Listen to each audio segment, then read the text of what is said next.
నీ అనుగ్రహాన్ని నాయందు ప్రచోదనం చేసి దాని చేత నేను వీటిని గెలవగలిగినటువంటి సమర్థతని కటాక్షించు అని మీ బలహీనతని ఈశ్వరుడు ముందు అంగీకరించడం శరణాగతి అవుతుంది.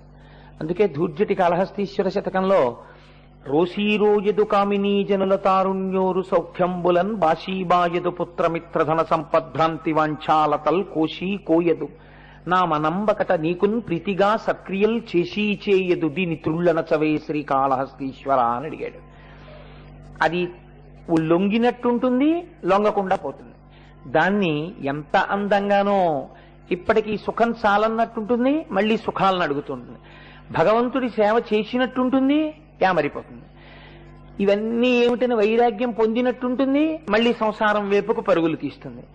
ఎంత ప్రయత్నించినా నీ పాదముల వైపు ఉన్ముఖము చేయలేనటువంటి నా బలహీనతను గుర్తిరిగి ఈశ్వర నీవే నన్ను నీవాడిగా స్వీకరించు అని చెప్పడమే శరణాగతి. అందుకే శ్రీ విశ్వనాథం శరణం ప్రపద్యే, ఓ విశ్వనాథుడా నీకు నేను శరణాగతి చేయుచున్నాను అని ఆ ప్రార్థనా శ్లోకాన్ని ప్రారంభం చేస్తారు.